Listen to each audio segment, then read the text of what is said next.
Welcome to Expand Your Fempire with Caterina Rando, the podcast for women in business on a mission, sharing ideas to support you to grow, lead, and thrive. Now, here's your host, Caterina Rando. Hey, my friends, welcome back to the Expand Your Fempire podcast with Caterina Rando. So happy to be with you today. I have an awesome, amazing, fabulous, incredible, wonderful guest, Cynthia Jolicoeur.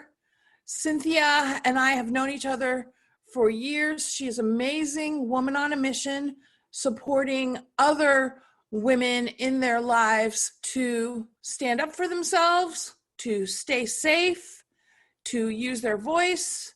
Cynthia, thank you so much for being with us today. Oh, thank you so much. I'm so excited because I absolutely love your show. Thank you, my friend. Bing, bing, make me so happy. Now, Cynthia, I want you to start telling your story about how you got into doing your thing, because you've definitely found your mission, and it started in a way that was not quite ideal, to give a positive spin. So, Cynthia, let's hear it, because that has formed you and built your fempire. Indeed. Yeah, like a lot of women in the country, I grew up in a very sheltered environment, and I had absolutely no idea that there were dangers out in the world. So I was super naive when I was younger. And in my early 20s, I lived in Tampa, and I went dancing all the time with my friends because I love to go to clubs and dance. And there was one evening where we had a wonderful time. We came out, we were walking to our car, and we had to kind of walk down the sidewalk. And these two men came around the corner in front of us. They were, like at the end of the block, and they came around the corner. And I looked at them and I said to my friends, "Oh, don't worry, I've got a gun," which was total baloney, because at that point in my life, I don't think I'd ever even seen a gun, let alone actually touched one. But clearly I picked up that there was something threatening about them when they came around the corner. And no sooner did I say that than they actually pulled out their firearms and pointed them at us and forced us back down the street, down an alley, into a little alcove where we had to sit, in the filth on the ground and hand over everything that we had. So they mugged us. They took all the jewelry, the cash that we had, watches, all that stuff. And when they were done, they said, "Don't leave here for 20 minutes, because if you come out too soon, we'll shoot you." And so I just sat there with my friends, absolutely petrified and wondering what on earth had happened, and totally without any resources to deal with that kind of situation. And I mean, it could have been worse. We were really lucky that all they were after was stuff. But the impact on me was that I realized that I didn't have a clue, A, what kind of dangers there actually were out in the world, and B, what to do to avoid them in the first place, but also to deal with them if I couldn't avoid them. And so that's kind of what set me off on this path of trying to discover how to be safe in the world. And it led me through martial arts. I went 20 plus years through a martial arts journey and got my 4th degree black belt in mixed martial arts. But along the way, I realized there was kind of a big difference between what I was learning in the nice, safe studio and the real world situations like the one I had been in. And lucky for me, crossed paths with somebody who had developed a reality-based self-defense system that not only started with how do you detect and avoid danger, but the physical part of it was based on how your body is really designed to work to protect you. And at that point, all the bells went off. It was like, yes, ding, ding, ding. This is what I should be doing. This is what I needed and I didn't have. And this is what all women should have. Like, I don't know why I didn't learn it. I mean, my parents didn't really know anything about this. Right. There weren't any resources in my environment where I grew up. There were maybe 1 or 2 martial arts schools, but I certainly wasn't ever interested in going to them. Right. It's like we learned to swim. We learned how to cross the street. We're told a little bit about stranger danger and, go find an adult if you need help. But like, nobody tells us this is what being in the world is like. And here are some common threats, and here's what you can do to deal with them. And so when my kids got old enough for me to go do my own thing, I had a choice of, do I go back into high tech and do the high tech thingy, or do I do the thing that really is calling to me? And it was pretty obvious I had to do the thing that was calling to me, because that was what I had told all my kids to do. At that point, I had learned quite a bit, and I just thought, I can't have this knowledge that I now have and not share it. It would be criminal on my part, basically, to not actually give to other women these resources and tools, this knowledge, this understanding that I developed, because we should all have it. Absolutely. And Cynthia, I have been to your personal defense class where we learned a lot of things to help keep us safe. What I know you're a proponent of, though, is you don't want to get in a physical situation, and that you really are advising women how to avoid those situations, how to notice the red flags, et cetera, et cetera. You know, I've been fortunate enough. I've had a few bad dates.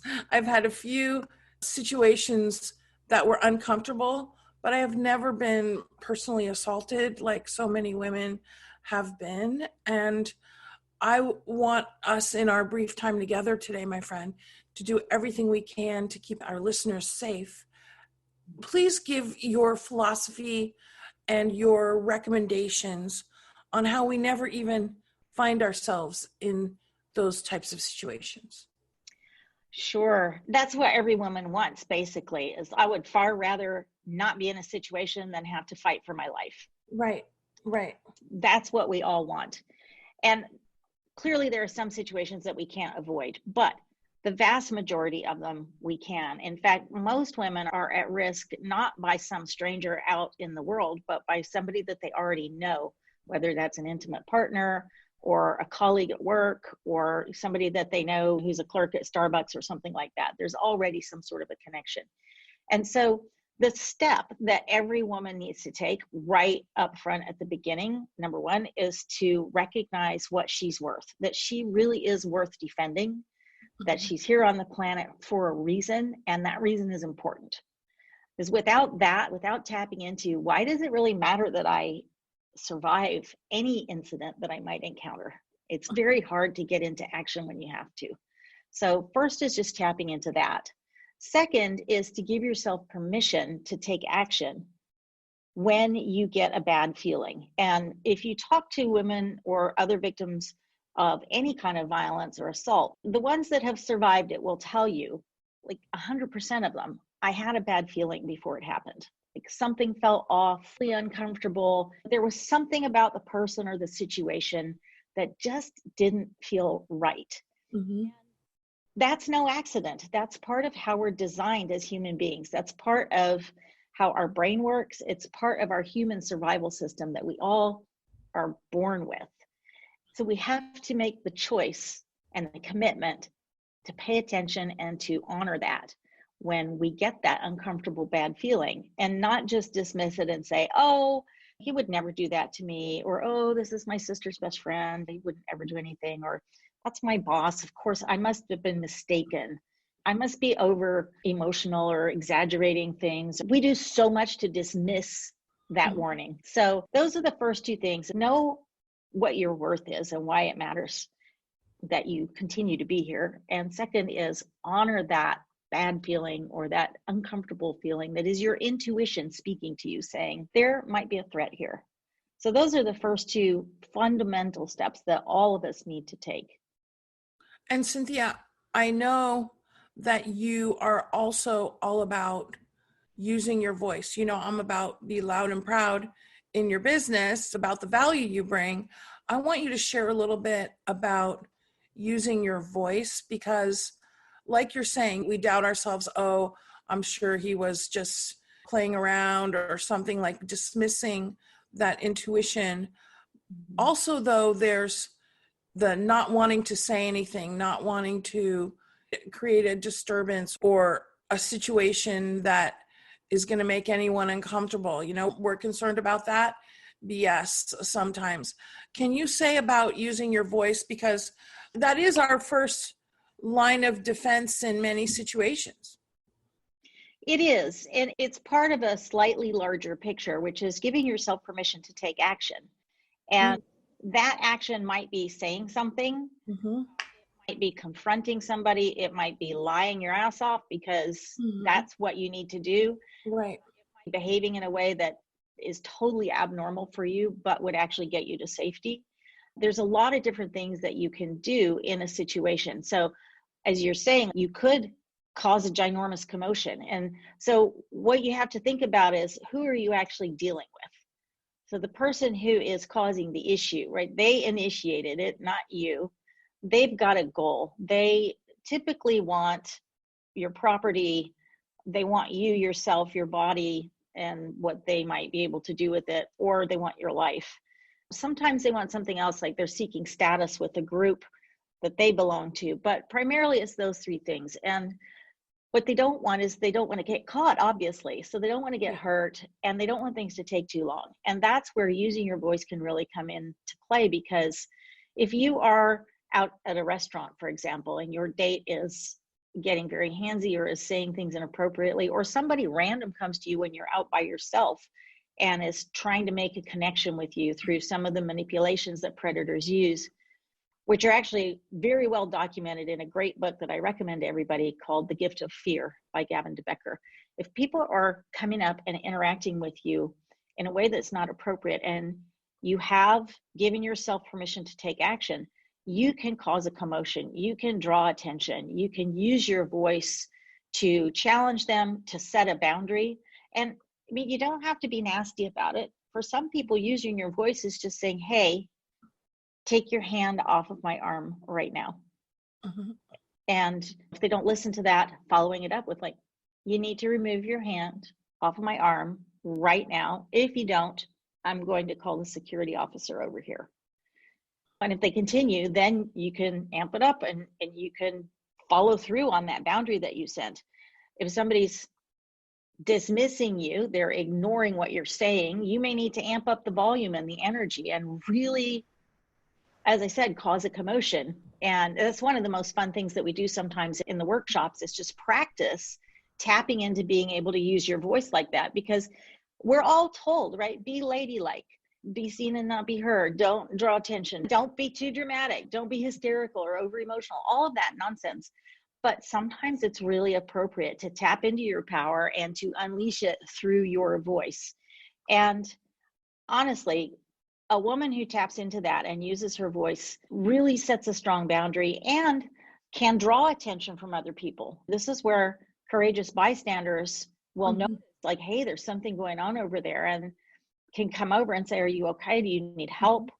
Or, you might be using your voice to say, I don't know this guy. He won't leave me alone. Call 911. It all comes back to knowing your worth and why it matters that you do something, to give yourself permission to do it. And who cares if the response is, well, hey, lady, I didn't mean any offense, or something like that. Because people who are doing bad things like to give little parting shots. They like to make little digs. Right. But who cares? If I'm protecting myself or my family, my kids, and the consequence of me doing that is somebody calls me a bigot or stuck up, or any number of things, hysterical female, I don't care, because my goal is not to appease them or make them feel good about themselves. My goal is to keep myself safe. Right. And for us to remember that, that's our highest priority.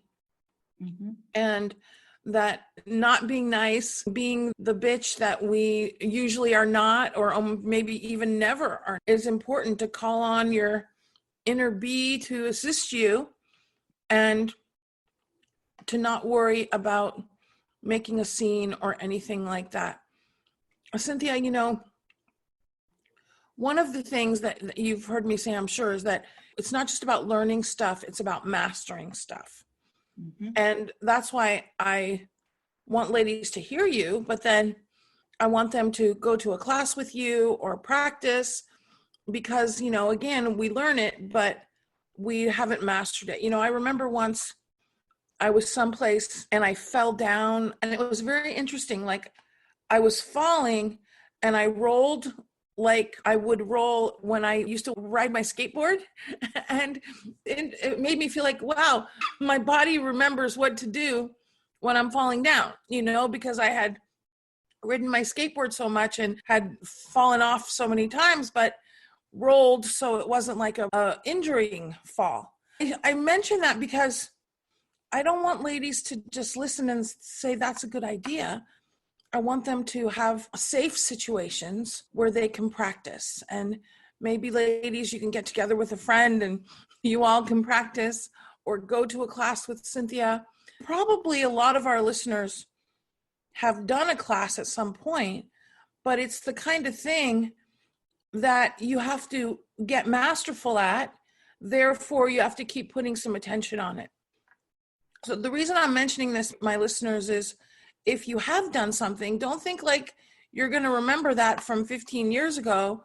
Time for a refresher. And Cynthia has a very different perspective, really a woman perspective on how this can work for you. Cynthia, give them the report. Yeah, well, there's a couple of things. A lot of women have done self-defense classes, and that's great. I would never tell anybody not to do that. But here's the thing.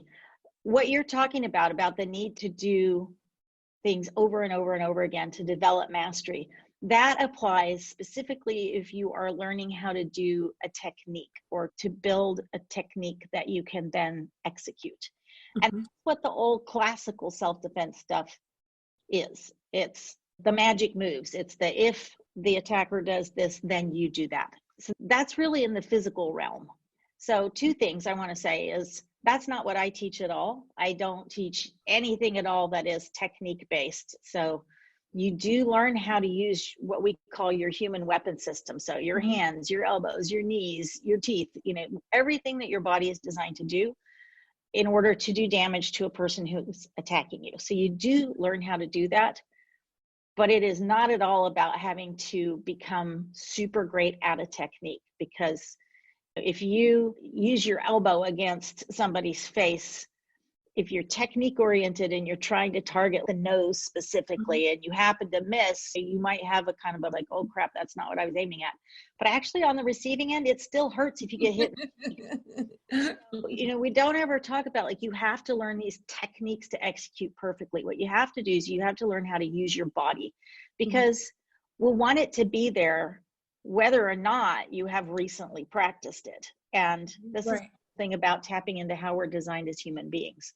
So that's not to say that practice is not important. It definitely helps because you get more comfortable, and you can play games where you just put yourself into situations, positions, for example, like maybe I might play a game with a partner where I'm on my knees on the floor and the threat is looming over me while they're standing. Well, that's very different. And my question is not, well, how do I punch him in the face properly? It's what targets are available right now and what of my tools could I use? So that's the kind of practice that we do. But the other piece is that's just looking at the physical part. And that's what most self-defense courses teach is it's just the how to fight. But as you alluded to right up at the beginning, it really starts with how do I not be there in the first place? Right, exactly. So how do you change your mindset about how you think about your personal safety, and how do you build your awareness so that you do notice things sooner, and so that you do pick up on cues and you do understand people's behaviors differently, because that's what allows you then to not be in the situation or to know how to get out of it. And so we do a lot of work like that in the programs where we're coming up with scenarios and creating what we call mental blueprints. And this is something you can do with your friends. You don't have to come to a class to do this. You can sit with a friend. Maybe you're going out on a date and you're like, we're going to go to this restaurant and I don't know this guy very well. It's like the first time we're going out. Can we just kind of play with that scenario? So in case something happens while we're there, or in case something happens when we're leaving the restaurant, and what would I do if he's like, well, let's just take an Uber back to your place together? And what do I do if he's like, well, I'm going to walk you to your door, but once you get there, he tries to push his way in? And you can just play through those scenarios and ask yourself, what could I do? And come up with ideas and options about what you could do in each little specific scenario. And the cool thing is what you're actually doing is not just kind of what ifing and playing with ideas. you're actually giving your brain the chance to create like little cards in your mental Rolodex or little tiny bits of software code that Right. if you're later, maybe not even right the next day, but a month down the road or a year down the road in a situation that is similar to one of those things that you created that mental blueprint for, your brain just goes, I remember this. I got the program for this. And it's so fast. It's faster than if you could sit there going, oh, wait, I once had a conversation with my friend about what I could do here. And I think what I said I was going to do was this. I mean, that's your cognitive brain. And it doesn't work when you're in the moment. And it's slow. But you've given yourself the gift of sort of pre-programming options and possible solutions. Right. That if you're ever faced with a situation, you know what to do. So those are the kinds of the things that we do in my programs or when I'm doing one-on-one coaching, is we look a lot at mindset and how you can mentally and emotionally prepare so that A, you're not in a situation, and B, if you are, you can navigate through it. And then, of course, if you have to fight, then you learn how to fight using your natural tools, not stuff that you have to memorize, which is what I spent 20 plus years doing, right, in the martial arts, was memorizing whiz-bang sequences of techniques. You know, Cynthia, one of the things that is a byproduct for any woman of working with you is the increased sense of you matter, the increased sense of personal power, the increased sense of confidence. And this is a business podcast. And the truth is that we're right on point, because your certainty, your confidence, your knowing that you matter, not only as a businesswoman, but as a woman, is so important. And Cynthia, you've heard me say to the ladies in our community, it doesn't matter if you're a health coach, a life coach, a business coach, doing what you do, we're all in the empowerment business. And if anybody listening doesn't feel empowered in your life, then working with Cynthia is one solution for that, because it doesn't matter what sales or marketing stuff we learn if we don't feel that we're worthy of being more successful, worthy of using our voice, worthy of being of service through our work. Cynthia, you have a podcast that we want to let the ladies know about, and then I have a couple business questions for you. So tell the ladies about your awesome podcast, which I had the privilege to be a guest on recently.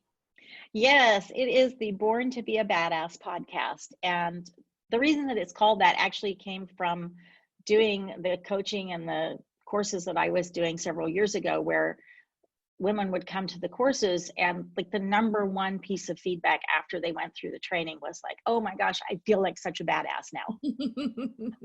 That's a good feeling, right? That's a good feeling.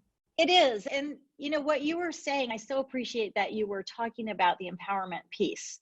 And there are a lot of people who talk about empowerment and they're kind of selling you on empowerment. But the reality is, if your sense of power is coming from something outside of yourself, it's not going to last and it's not going to be there when you need it. But if you learn how to tap into your own self, to your own power, and to exercise it in the world, and to take up space, and to recognize that you are worth defending, whether that's in like a self-defense situation or in a business relationship or within a family relationship, that's when you have true empowerment. It's coming from you. It's not being given to you by anybody else. So right. I love that you really focused on that. Mm-hmm. So that's what the podcast is all about. It's about women who have been through experiences in their lives that were either trauma and abuse and violence, and they have amazing survival stories to talk about, or women who have been through other kinds of experiences where they really had to sort of sit back and say, well, now what am I going to do with my life? It's with fellow self-defense coaches who have different kinds of insights than I do, and we have some really cool conversations like that. Healers, because this is something in the self-defense world that most coaches don't include in their programs. It's like, well, suppose something happens, how do you get past it? What do you do with the aftermath? Right. It is about empowerment, embodiment, and self-defense for women. Wonderful. Bing, bing. You know, I love that, Cynthia. Now, I want to ask you, how has being a fempire builder, how has being a woman in business empowered you? Holy cow. What a question. I think when we first met, I was right at the very beginning and I was trying to figure out how to do this and how to do it in a field that is dominated by men. And the men in the field, there are a lot of great ones. They're not women. They haven't had the same life experiences women generally have. And the language, the imagery, and all of that just doesn't fit. And so I was really struggling with that right at the very beginning. And it made me take a look at not necessarily a sense of like being an imposter. I don't think I had imposter syndrome, but I wasn't 100% sure that I would be able to create a business. I didn't know whether women would want to come and work with me. I was like, well, if I'm not coming from law enforcement and military, does it matter if I have a black belt, and how am I going to connect with women? And so I had a lot of self-doubt, and it's pretty hard to build a fempire if you have self-doubt. So that has been one really major consequence of saying, you know what, and this came from you, right? It was like, I do have massive value to bring. Right. And there are, in your words, an endless supply of women on the planet who want and need to work with me. Right. Never going to be able to do that if I don't get visible, and if I don't offer programs, and I don't offer to them the opportunity. So that was a big stumbling block for me too. It was, I hate sales. I don't want to be salesy and tell people to come to this class and pay me money. And that was another huge mindset shift. That is not what sales is about. And again, I have to thank you for that, because you were the first person who said it's about relationship, right? About building the connection, and it's about the value. Mm-hmm. And that is so different from trying to convince somebody. Right. We don't do that. Another big mindset shift that totally changed my sense of power was when you at one point said, not everybody is your peep. You can right. room and half of them might be your peeps and half of them might not be. And don't worry about that half. They're not your peeps. And that was, what a relief to just recognize I'm not going to be everybody's cup of tea. And that's okay, because there are plenty of people for whom I am the exact right match. Exactly. All of those things were realizations that have come along the way that really encouraged me to go for it. Mm-hmm. And then since then, the process is really just, again, knowing what your value is and recognizing that the more you're out there, the more you connect with people, the more you talk with people, the easier it gets. Mm-hmm. And if you're authentic and you're coming from a place of love, then great things happen. There's not really any way to fail if that's where you're coming from. Exactly. That's where the power has come from. It's like, I am enough as me, my knowledge, my skills, my ability to teach and communicate. It's all fine. I don't need to feel insecure, and I have all the tools and resources that I need. You're more than enough, Cynthia. You're more than enough, and you have massive value to bring. And, I feel that because you don't have a military background and you don't have a law enforcement background, that's going to make a lot of women say, bing, bing, you're who I want to talk to, because you're coming from a more relatable place. Because, most women don't have a law enforcement background, and most women don't have a military background. Of course, we have many sisters in arms and sisters who do. You're a regular gal with massive value to bring to help women not only stay safe, but be empowered. And that's the thing. We are in the empowerment business. I have a question for you. What do you feel is one of your personal traits that supports you in being successful in your business? I'm persistent. In any business or any life venture, you're going to hit obstacles and things that don't go the way you think they're going to go. And you're going to hit some lows as well as the highs. And I think it was Churchill who said something along the lines of, most people, they give up like right before where they're going to break through. Right. The concept always is with me. Like, I know that this particular phase may be really, really hard. You may be kind of struggling and wondering, how am I going to get through this part? Right. But don't quit. And at the back of my mind is the thought that, like, if I let any of these things deter me from my mission, which is to change the balance of power between women and those who want to harm them, then millions of women around the world are not going to have what they need in order not just to keep themselves safe, but to live the lives they want. And that's the thing, having your sense of safety be very strong and solid is what allows you then to focus your attention and your resources and energy on everything else. If your safety is in question and it's a shaky foundation, it doesn't feel safe to step out and do other things. So for me, I can't ever quit doing what I'm doing. I'll probably be 102 still teaching classes because it's that important. So I think that persistence, you know, it's something I actually was criticized for in the high tech world. I had people who would write reviews and who would give feedback at the end of the project. Like, one of them just totally stood out for me when I was doing information security work. And this project manager and I, we butted heads all the time because I was trying to tell them what the right things were to do. And she had these glowing words for everybody on the team. And she got to me and she said, well, you are really persistent. It was such a struggle for her to actually say that in a positive way. And I was like, yes, thank you, I am. And, I think it's important for any woman in business to own that. Yes. Own those things that maybe other people see as a negative, but they really are parts of you that are strengths and things that really help you do whatever the work is that you're doing. So whether it's creativity or relationship building, communicating, whatever that happens to be, to just like totally own it. My friend, that's the thing.